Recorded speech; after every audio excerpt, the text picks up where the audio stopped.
Audiolivro O Consolador. Psicografia de Chico Xavier, ditado pelo Espírito Emmanuel. 3.1.2 Lei 268. Os 10 mandamentos recebidos por Moisés no Sinai, base de toda justiça até hoje, no mundo, foram alterados pelas seitas religiosas? As seitas religiosas de todos os tempos, pela influenciação de seus sacerdotes, procuram modificar os textos sagrados. Todavia, apesar das alterações transitórias, os 10 mandamentos, transmitidos à terra por intermédio de Moisés, voltam sempre a ressurgir na sua pureza primitiva, como base de todo o direito no mundo, sustentáculo de todos os códigos da justiça terrestre. 269. Como entender a palavra do Velho Testamento quando nos diz que Deus falou a Moisés no Sinai? Estás atualmente em condições de compreender que Moisés trazia consigo as mais elevadas faculdades mediúnicas, apesar de suas características de legislador humano? É inconcebível que o grande missionário dos judeus e da humanidade pudesse ouvir o Espírito de Deus.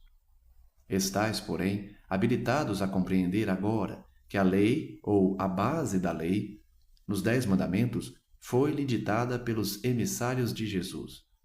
Porquanto todos os movimentos de evolução material e espiritual do orbe se processaram como até hoje se processam sob o seu augusto e misericordioso patrocínio. 270. Apesar de suas expressões tão humanas, Moisés veio ao mundo como missionário divino?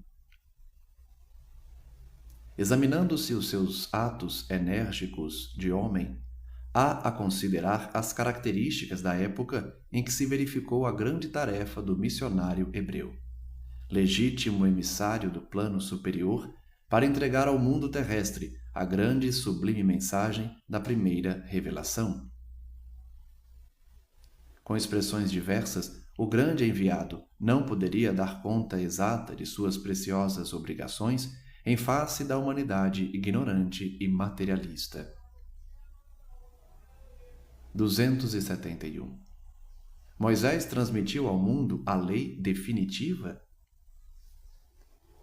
O profeta de Israel deu à terra as bases da lei divina e imutável, mas não toda a lei, integral e definitiva.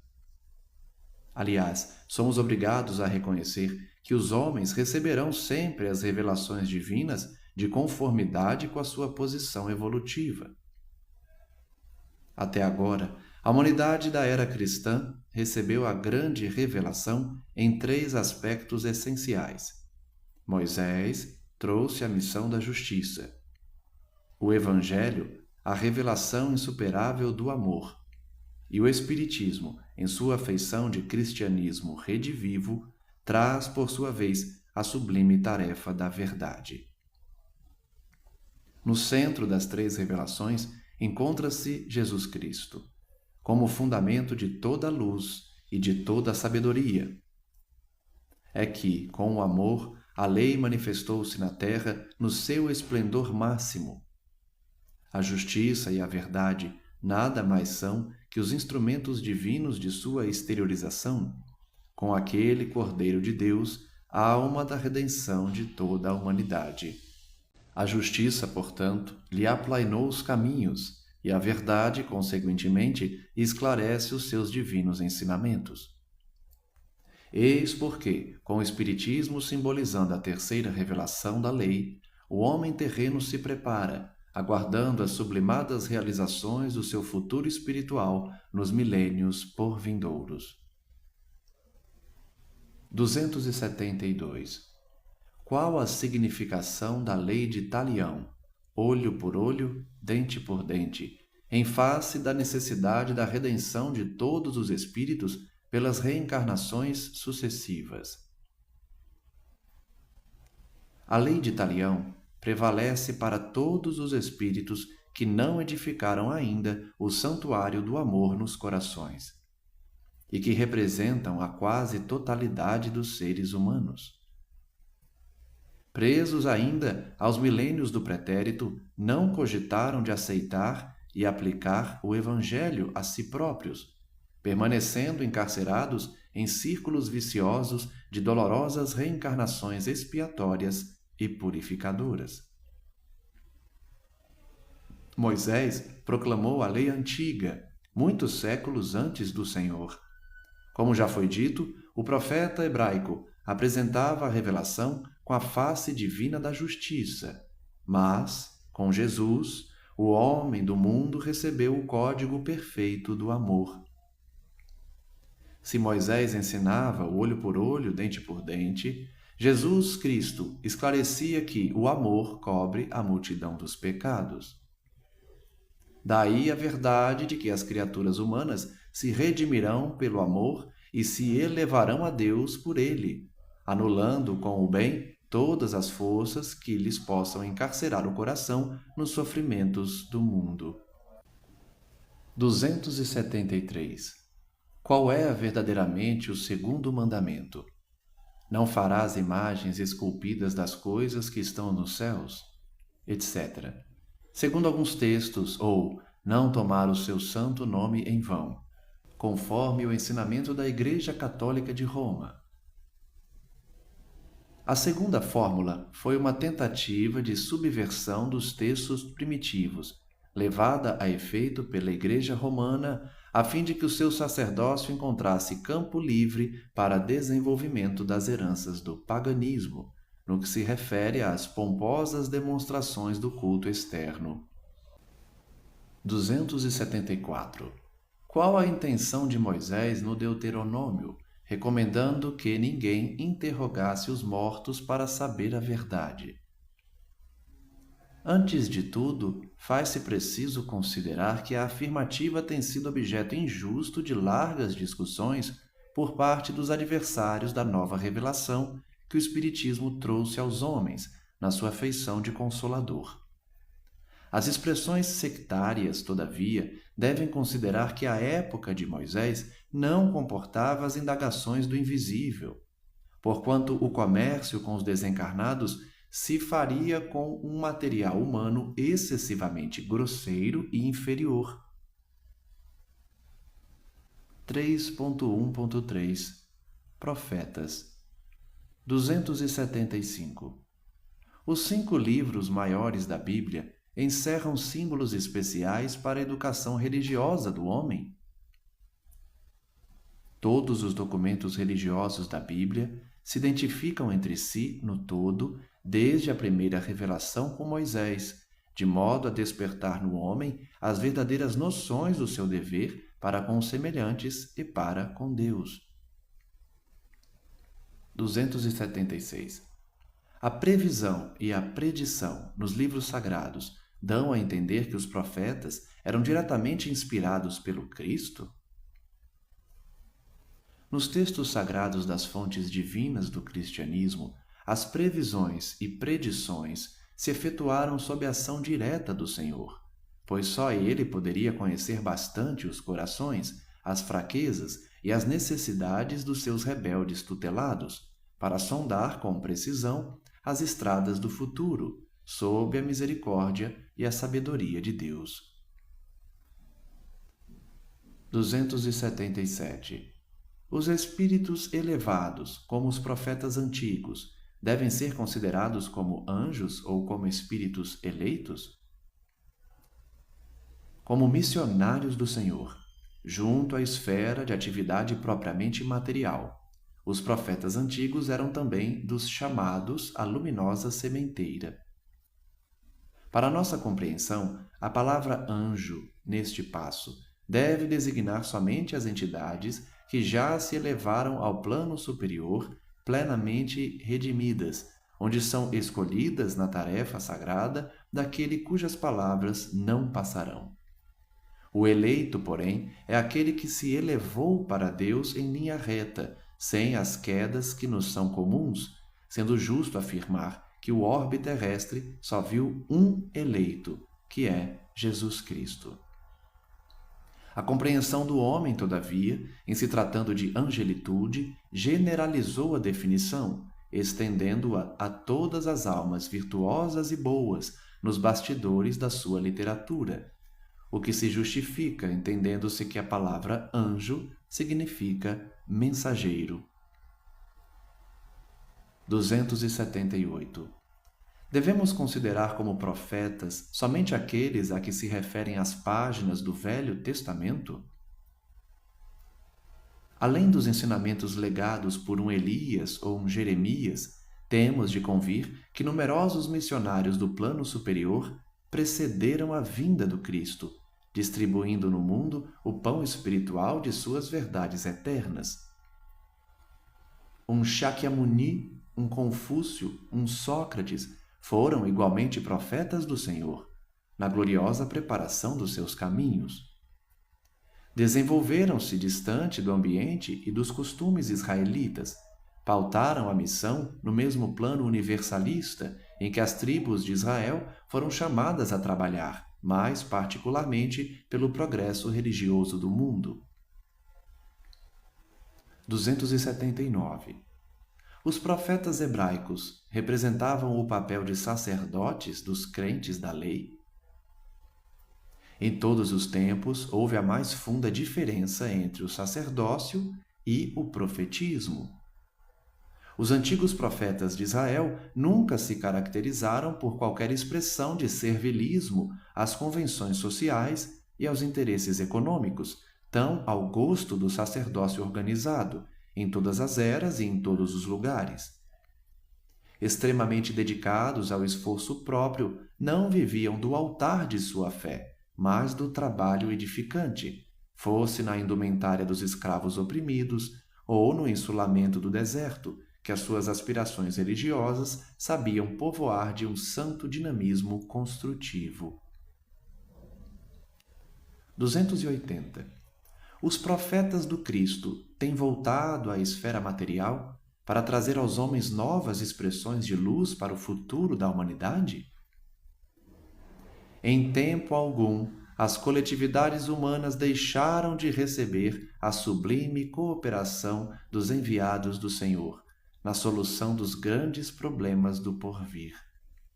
Nem sempre a palavra da profecia poderá ser trazida pelas mesmas individualidades espirituais dos tempos idos. Contudo, os profetas de Jesus, isto é, as poderosas organizações espirituais dos planos superiores, têm estado convosco incessantemente, impulsando-vos à evolução em todos os sentidos, multiplicando as vossas possibilidades de êxito nas experiências difíceis e dolorosas. É verdade que os novos enviados não precisarão dizer o que já se encontra escrito em matéria de revelações religiosas. Todavia, agem nos setores da ciência e da filosofia, da literatura e da arte, levantando-vos o pensamento abatido para as maravilhosas construções espirituais do porvir.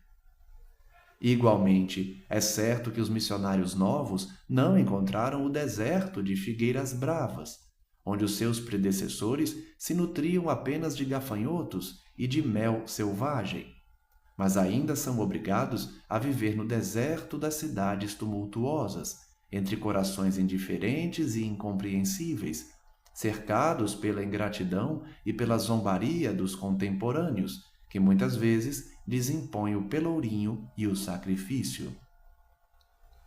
O amor de Jesus, todavia, é a seiva divina que lhes alimenta a fibra de trabalho e realização, e sob as suas bênçãos generosas, as grandes almas solitárias atravessam o mundo, distribuindo a luz do Senhor pelas estradas sombrias. 281. A leitura do Velho Testamento e do Evangelho nos círculos familiares, como é de hábito entre muitos povos europeus, favorece a renovação dos fluidos salutares de paz na intimidade do coração e do ambiente doméstico?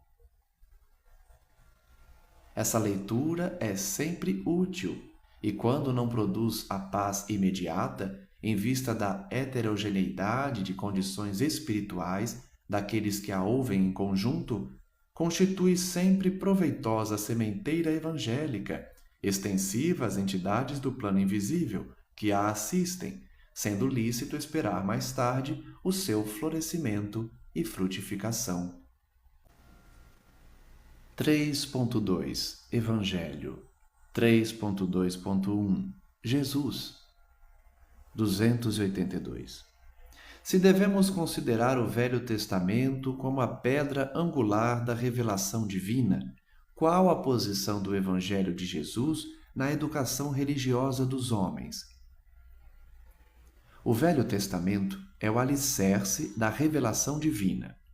O Evangelho é o edifício da redenção das almas. Como tal, devia ser procurada a lição de Jesus, não mais para qualquer exposição teórica, mas visando cada discípulo ao aperfeiçoamento de si mesmo, desdobrando as edificações do Divino Mestre no terreno definitivo do Espírito. 283. Com referência a Jesus, como interpretar o sentido das palavras de João? E o Verbo se fez carne e habitou entre nós, cheio de graça e verdade. Antes de tudo, precisamos compreender que Jesus não foi um filósofo e nem poderá ser classificado entre os valores propriamente humanos, tendo-se em conta os valores divinos de sua hierarquia espiritual, na direção das coletividades terrícolas. Enviado de Deus, ele foi a representação do Pai junto do rebanho de filhos transviados do seu amor e da sua sabedoria, cuja tutela lhe foi confiada nas ordenações sagradas da vida no infinito. Diretor angélico do orbe, seu coração não desdenhou a permanência direta entre os tutelados míseros e ignorantes, dando ensejo às palavras do apóstolo acima referidas. 284. O apóstolo João recebeu missão diferente na organização do Evangelho, considerando-se a diversidade de suas exposições em confronto com as narrações de seus companheiros. Ainda aí, temos de considerar a especialização das tarefas no capítulo das obrigações conferidas a cada um. As peças nas narrações evangélicas identificam-se naturalmente entre si como partes indispensáveis de um todo. Mas somos compelidos a observar que, se Mateus, Marcos e Lucas receberam a tarefa de apresentar nos textos sagrados o pastor de Israel na sua feição sublime, a João coube a tarefa de revelar o Cristo divino na sua sagrada missão universalista. 285. Jesus Cristo é sem pai, sem mãe, sem genealogia. Como interpretar essa afirmativa em face da palavra de Mateus? Faz-se necessário entendermos a missão universalista do Evangelho de Jesus por meio da palavra de João, para compreender tal afirmativa no tocante à genealogia do Mestre Divino, cujas sagradas raízes repousam no infinito do amor e de sabedoria em Deus. 286. O sacrifício de Jesus deve ser apreciado tão somente pela dolorosa expressão do Calvário? O Calvário representou o coroamento da obra do Senhor, mas o sacrifício na sua exemplificação se verificou em todos os dias da sua passagem pelo planeta. E o cristão deve buscar, antes de tudo, o modelo nos exemplos do Mestre, porque o Cristo ensinou com amor e humildade o segredo da felicidade espiritual, sendo imprescindível que todos os discípulos edifiquem no íntimo essas virtudes, com as quais saberão remontar ao Calvário de suas dores no momento oportuno. 287. Numerosos discípulos do Evangelho consideram que o sacrifício do Gólgota não teria sido completo sem o máximo de dor material para o Mestre Divino. Como conceituar essa suposição em face da intensidade do sofrimento moral que a cruz lhe terá oferecido? A dor material é um fenômeno como o dos fogos de artifício, em face dos legítimos valores espirituais. Homens do mundo que morreram por uma ideia muitas vezes não chegaram a experimentar a dor física, sentindo apenas a amargura da incompreensão do seu ideal. Imaginai, pois, o Cristo que se sacrificou pela humanidade inteira, e chegarás a contemplá-lo na imensidão da sua dor espiritual, augusta e indefinível para nossa apreciação restrita e singela. De modo algum, poderíamos fazer um estudo psicológico de Jesus, estabelecendo dados comparativos entre o Senhor e o homem. Em sua exemplificação divina, faz-se mister considerar, antes de tudo, o seu amor, a sua humildade, a sua renúncia por toda a humanidade. Examinados esses fatores, a dor material teria significação especial para que a obra cristã ficasse consagrada? A dor espiritual, grande demais para ser compreendida, não constituiu o ponto essencial da sua perfeita renúncia pelos homens? Nesse particular, contudo, as criaturas humanas prosseguirão discutindo, como as crianças que somente admitem as realidades da vida de um adulto quando se lhes fornece o conhecimento, tomando para imagens o cabedal imediato dos seus brinquedos. 288. Meu Pai e eu somos um. Poderemos receber mais algum esclarecimento sobre essa afirmativa do Cristo? A afirmativa evidenciava sua perfeita identidade com Deus, na direção de todos os processos atinentes à marcha evolutiva do planeta terrestre. 289. São muitos os espíritos em evolução na Terra, ou nas esferas mais próximas, que já viram o Cristo, experimentando a glória da sua presença divina? Toda a comunidade dos espíritos encarnados na Terra ou localizados em suas esferas de labor espiritual mais ligadas ao planeta sentem a sagrada influência do Cristo, por meio da assistência de seus prepostos. Todavia, pouquíssimos alcançaram a pureza indispensável para a contemplação do Mestre no seu plano divino. 290. Poder-se-á reconhecer nas parábolas de Jesus a expressão fenomênica das palavras, guardando a eterna vibração de seu sentimento nos ensinos? Sim, as parábolas do Evangelho são como as sementes divinas que desabrochariam mais tarde em árvores de misericórdia e de sabedoria para a humanidade. 291. Como interpretar o Anticristo? Podemos simbolizar como Anticristo o conjunto das forças que operam contra o Evangelho na Terra e nas esferas vizinhas do homem. Mas não devemos figurar nesse Anticristo um poder absoluto e definitivo que pudesse neutralizar a ação de Jesus, porquanto, com tal suposição, negaríamos a previdência e a bondade infinitas de Deus.